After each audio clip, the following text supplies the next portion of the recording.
എറണാകുളം പറവൂരിൽ യുവതി ആത്മഹത്യ ചെയ്തത് കൊള്ളപ്പലിശക്കാരുടെ ഭീഷണിയെ തുടർന്നെന്ന പരാതി പ്രത്യേക സംഘം അന്വേഷിക്കും. മുനമ്പം ഡിവൈഎസ്പിയുടെ നേതൃത്വത്തിലുള്ള സംഘമാണ് കേസ് അന്വേഷിക്കുക. വിവരങ്ങളുമായി ചേരുന്നത് സൂര്യശ്രീയാണ് കൊച്ചിയിൽ നിന്ന്. സൂര്യ, ഇപ്പോൾ പ്രത്യേക അന്വേഷണ സംഘം വരുന്നു. ഇനിയും ചില നടപടിക്രമങ്ങൾ കൂടി പാലിക്കാനുണ്ട്. അതിനുശേഷം ആത്മഹത്യാ പ്രേരണ ഉൾപ്പെടെയുള്ള നടപടികളിലേക്ക് അന്വേഷണ സംഘം പോകുമോ?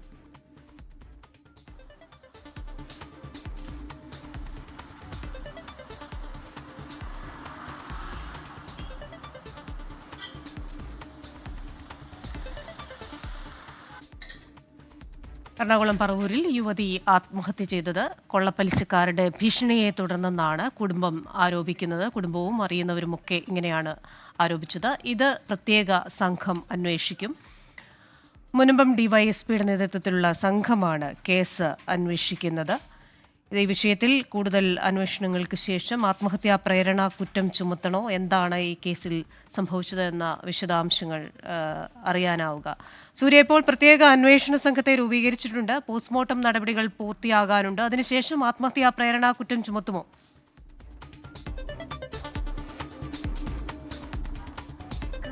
ഇന്നലെയാണ് പറവൂർ കോട്ടുപള്ളി സ്വദേശി ആശാബെന്നി പലിശക്കാരുടെ ഭീഷണിയെ തുടർന്ന് പുഴയിൽ ചാടി ആത്മഹത്യ ചെയ്തത്. നിലവിൽ ആശാബെന്നിയുടെ മൃതദേഹം പോസ്റ്റ്മോർട്ടം നടപടികൾക്ക് ശേഷം ബന്ധുക്കൾക്ക് വിട്ടു നൽകിയിട്ടുണ്ട്. പലിശക്കാരുടെ ഭീഷണിയെ തുടർന്നാണ് വീട്ടമ്മ ആത്മഹത്യ ചെയ്തതെന്നാണ് ബന്ധുക്കളടക്കം ഉന്നയിക്കുന്ന ആരോപണം. ഈ ആശാബെന്നിയുടെ ആത്മഹത്യാ കുറിപ്പിൽ അടക്കം ഇത് സംബന്ധിച്ച വ്യക്തതയുമുണ്ട്.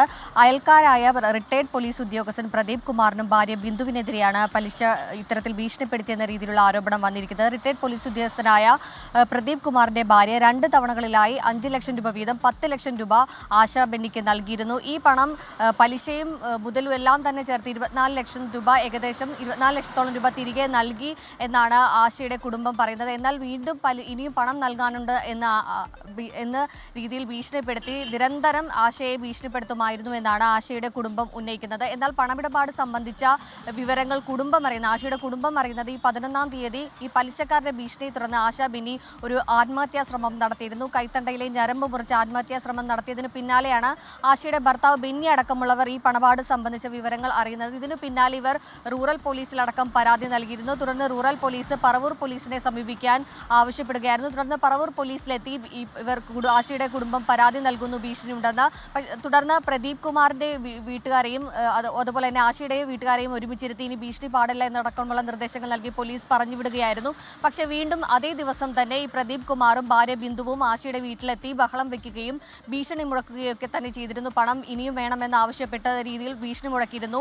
ഈ ഭീഷണിയുടെ സമ്മർദ്ദത്തിൽ മനോവിഷമത്തിലാണ് ആശാബെന്നി ആത്മഹത്യ ചെയ്തതെന്നാണ് ബന്ധുക്കളടക്കം ആരോപിക്കുന്നത്. പക്ഷേ ഈ പണമിടപാട് സംബന്ധിച്ച കാര്യത്തിൽ ഇനിയും അവ്യക്തത തുടരുന്നുണ്ട്. ഈ പണത്തിന്റെ സ്രോതസ്, ബിന്ദുവിന്റെ ഈ കയ്യിലുണ്ടായിരുന്ന ഈ പണത്തിന്റെ സ്രോതസ് എവിടെ നിന്ന് നടക്കും, അതുകൂടാതെ തന്നെ ഈ ലഭിച്ച പണം ആശ ഏതെല്ലാം രീതിയിൽ വിനിയോഗിച്ചു എന്നടക്കമുള്ള കാര്യങ്ങളിലേക്ക് പോലീസ് കൂടുതൽ അന്വേഷണം നടത്തും. കാരണം ഇത്തരത്തിൽ ഈ പണത്തിന്റെ സ്രോതസ് എന്നുള്ള കാര്യത്തിൽ കൂടുതൽ വ്യക്തത വന്നിട്ടില്ല. ബാങ്ക് ഇടപാടുകളിൽ ചെറിയ പണം മാത്രമാണ് നടത്തിയിട്ടുള്ളത്. ബാക്കി പണമെല്ലാം ലിക്വിഡ് മണിയായിട്ടാണ് ഇവർ കൈമാറിയിരുന്നതെന്നാണ് പോലീസ് പറയുന്നത്. നിലവിൽ പ്രദീപ് കുമാറും ബിന്ദുവും ഒളിവിൽ കഴിയുകയാണ്. ഇവർക്കെതിരെ ആത്മഹത്യാ പ്രേരണ കുറ്റം ഉടൻ തന്നെ പോലീസ് ചുമത്തും. അതിനുശേഷം തുടർ നടപടികളിലേക്ക് പോലീസ് കടക്കും. മുനമ്പം ഡിവൈഎസ്പിയുടെ നേതൃത്വത്തിൽ പ്രത്യേക അന്വേഷണ സംഘമായിരിക്കും ഈ കേസ് അന്വേഷിക്കുക. ക്രിസ്റ്റീന.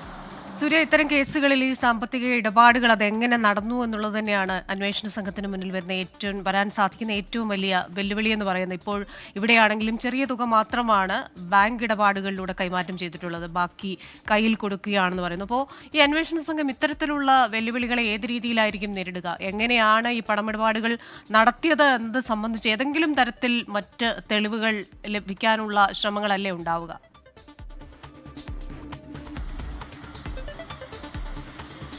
ക്രിസ്റ്റീന, ബിന്ദുവിന്റെ ഭർത്താവ് ഒരു റിട്ടയർഡ് പോലീസ് ഉദ്യോഗസ്ഥനാണ്. ഇദ്ദേഹത്തിനെതിരെ 2018 വരാപ്പുഴ കസ്റ്റഡി കൊലപാതക കേസുമായി ബന്ധപ്പെട്ട് കൈക്കൂലി കേസടക്കം പ്രതിയായിരുന്നു. ഇതിനെ തുടർന്ന് ഇദ്ദേഹത്തിന് വിരമിക്കൽ ആനുകൂല്യം പോലും ലഭിച്ചിരുന്നില്ല. ഈ ഒരു അവസ്ഥയിൽ ഈ 10 ലക്ഷം രൂപ എന്ന് പറയുന്ന തുക ഈ ബിന്ദുവിന് എങ്ങനെ ലഭിച്ചു എന്നതടക്കം പോലീസ് വിശദമായി അന്വേഷിക്കും. മാത്രമല്ല ഈ ആശയ്ക്കെതിരെയും പലതരത്തിൽ പലതവണ ആശ പലരിൽ നിന്നായി പണം വാങ്ങിയിട്ടുണ്ടെന്നടക്കമുള്ള ആരോപണങ്ങളും നിലവിൽ ഉയരുന്നുണ്ട്. അതുകൊണ്ട് തന്നെ ഈ 2 പണമിടപാടുകളും സംബന്ധിച്ച് പോലീസ് കൂടുതൽ അന്വേഷണത്തിലേക്ക് കടക്കും. പലരിൽ നിന്നായി ആശ പണം വാങ്ങിയിട്ടുണ്ട്. പലർക്കും ഇനിയും വലിയ രീതിയിലുള്ള പണം തിരികെ നൽകാനുണ്ടെന്നടക്കമുള്ള ആരോപണങ്ങളും ഇതിന്റെ ഉയർന്നിട്ടുണ്ട്. ഈ രീതിയിലേക്കും പോലീസ് സംഘം അന്വേഷണം തുകയ്ക്കും. ഇവർ ഈ കടം വാങ്ങിയ പണം ഏതെല്ലാം രീതിയിൽ വിനിയോഗിച്ചതെന്നടക്കമുള്ള കാര്യത്തിലേക്ക് വിശദമായി പോലീസ് അന്വേഷിക്കും. ഇതിന്റെ സ്രോതസ്, ഈ ബിന്ദുവിന്റെ പണത്തിന്റെ സ്രോതസ് അടക്കം കഴിഞ്ഞ ദിവസമൊക്കെ തന്നെ പോലീസിന്റെ നേതൃത്വത്തിൽ ഓപ്പറേഷൻ കുബേര അടക്കം പലിശക്കാരെ ലക്ഷ്യമിട്ട് എല്ലാം അന്വേഷണം നടത്തിയിരുന്നു. പക്ഷേ ഇതിലൊന്നും ഇവർ ഈ ബിന്ദുവിന്റെ വീട്ടുകാരുടെ പലിശ നൽകുന്നു എന്ന പേരിലൊന്നും അത്തരത്തിൽ ആ ലിസ്റ്റിലൊന്നും പെട്ടിരുന്നില്ല. അതുകൊണ്ട് തന്നെ ഇവരുടെ ഈ പണത്തിന്റെ സ്രോതസ് എവിടെ നിന്നു എന്നുള്ള കാര്യത്തിൽ പ്രത്യേകം പോലീസ് അന്വേഷിക്കും. ഒപ്പം തന്നെ ആശയ്ക്ക് ആരൊക്കെയുമായി പണമിടപാടുകൾ ഉണ്ടായിരുന്നുവെന്നും ആശയ്ക്ക് ആരൊക്കെ ഇനി പണം നൽകാനുള്ളതെന്നുള്ള സംബന്ധിച്ച വിശദമായ അന്വേഷണത്തിലേക്കും പോലീസ് കടക്കും. ക്രിസ്റ്റീന.